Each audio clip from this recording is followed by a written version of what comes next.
ज़हन में सवाल यह हो रहा होगा कि आखिर परमाणु बम में ऐसा होता क्या है? पूरा खत्म हिरोशिमा, पूरा खत्म नागासाकी, कुछ बचे और वो बचे भी तो क्या बचे? इतनी बड़ी तबाही ला देता है, परमाणु बम है क्या? नहीं पता होगा ना, इस सच से आपको वाकिफ कराते हैं। पूरी दुनिया के लिए जानना बहुत जरूरी है। दो प्रकार के होते हैं, एक होता है फिशन बम और दूसरा हाइड्रोजन बम। फिशन बम में केवल नाभिकीय विभाजन का प्रयोग किया जाता है, यानी कि विस्फोट हो जाता है, जबकि दूसरे यानी कि हाइड्रोजन बम में नाभिकीय संलयन के साथ साथ विभाजन का भी प्रयोग होता है। दोनों होते हैं, ड्यूल होता है। इस कारण से फिशन बम से यह बहुत ज्यादा शक्तिशाली होता है, बहुत ज्यादा खतरनाक होता है। अब यह भी जान लीजिए परमाणु विस्फोट कैसे होता है, यानी कि वहां से परमाणु फैसिलिटी से आ गया जिसके पास परमाणु बम है, तो यह विस्फोट होता कैसे है? किसी परमाणु बम के विस्फोट की प्रक्रिया कैसे शुरू होती है? पहले उसको सक्रिय कर देते हैं, यानी कि एक्टिव कर दिया, उस फैसिलिटी को एक्टिव कर दिया। यहां पर डेटोनेटर की भूमिका बहुत इंपॉर्टेंट होती है। डेटोनेटर लगाया जाता है, डेटोनेटर की भूमिका होती है। डेटोनेटर एक इलेक्ट्रॉनिक तरीके का, आप कहिए कि स्विच कह लीजिए, उपकरण होता है। बम के अंदर मौजूद विस्फोटक सामग्री को यह सक्रिय कर देता है, एक्टिव।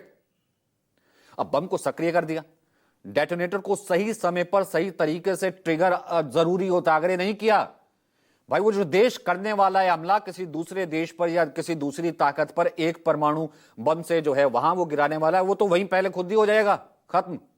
अगर वो ढंग से उसको एक्टिवेट नहीं किया, एक बार कर दिया एक्टिवेट, फिर उसका कोई इलाज नहीं। डेटोनेटर सक्रिय हो गया तो ये विस्फोटक सामग्री ब्लास्ट में शुरू हो जाती, फिर ब्लास्ट का तबाही का रूप ले लेता और इस तरीके से आगे बढ़ता है। अब ये तबाही के हथियार, विनाशक हथियार दुनिया के कई मुल्कों के पास है।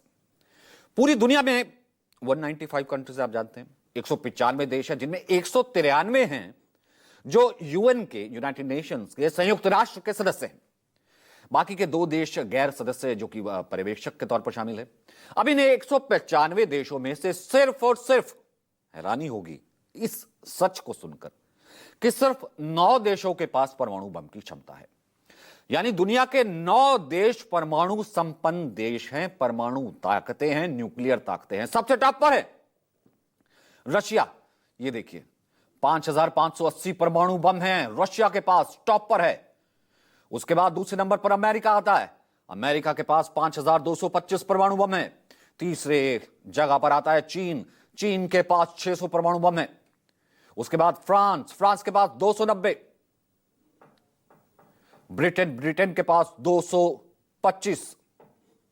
अब भारत का नंबर आता है छठा, भारत के पास भी 172 परमाणु हथियार हैं। और 7वें नंबर पर आता है पाकिस्तान, पाकिस्तान के पास 100, भारत के पास 172, पाकिस्तान के पास 170 वॉरहेड है। इसके बाद 90 परमाणु हथियारों के साथ इजराइल का नंबर है और 50 परमाणु वॉरहेड के साथ नॉर्थ कोरिया भी खुद को परमाणु बमों की ताकत से लैस घोषित कर चुका है। अब कुल मिलाकर देखें तो दुनिया का यह मैप, दुनिया का यह नक्शा, 12,000 ये टोटल संख्या होती है, 12,400 ये टोटल बॉम्ब्स हैं, टोटल परमाणु बम है। अब इसका एनालिसिस करें तो यह पता लगता है कि 90% हथियार रशिया, रूस और अमेरिका के पास है। तो दुनिया के 191 देशों ने परमाणु अप्रसार संधि यानी कि एनपीटी पर दस्तखत किए हुए हैं। यानी कि सिर्फ 4 ही ऐसे देश हैं, भारत, पाकिस्तान, इजराइल और नॉर्थ कोरिया, जिन्होंने इससे इनकार किया है। यानी ये 4 देश परमाणु अप्रसार संधि के सदस्य नहीं है। लेकिन हमने आपको पहले भी कहा, आपने कभी सुना है भारत के हुक्मरानों से या किसी से परमाणु शब्द के बारे में या ऐसे कोई हमले के बारे में?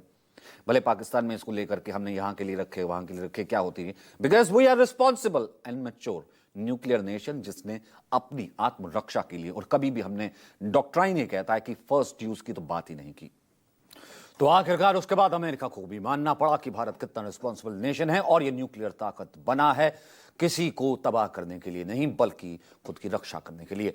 वहीं कितना ज्यादा विनाशक है ये, अंतर्राष्ट्रीय रेड क्रॉस एजेंसी ने एक निष्कर्ष निकाला कि आबादी वाले क्षेत्र में या उसके आसपास अगर एक भी परमाणु हथियार का उपयोग कर लिया जाए, वहां पर गिरा दिया जाए, तो मानवीय आपदा का यह कारण बन सकता है। जैसे हमने आपको पहले बताया, सामूहिक विनाश का, जिसका समाधान करना मानवता के लिए मुश्किल हो जाएगा। इसका कोई जिसे कहते हैं कोई उपचार ही नहीं है। रेड क्रॉस का अनुमान था कि परमाणु युद्ध हो जाए तो दुनिया भर में 1 अरब से ज्यादा लोग तो भुखमरी से शिकार हो सकते हैं, उसी वक्त भुखमरी के शिकार हो जाएंगे। यानी पूरी दुनिया को परमाणु बम की ताकत का अंदाजा है। इसलिए इसके इस्तेमाल को रोकने के लिए भी दुनिया भर में कई अभियान भी चलाए जाते हैं। उन्हीं अभियानों में से एक है एनपीटी यानी कि परमाणु अप्रसार संधि, और दूसरा है CPDT comprehensive nuclear test ban treaty. अब परमाणु युद्ध रोकने के लिए अंतर्राष्ट्रीय ये संधि है, और इस संधि के कारण ही फिलहाल ये कहा गया जिसका उद्देश्य यह है कि परमाणु हथियार और उनकी तकनीक का प्रचार प्रसार रोका जाए।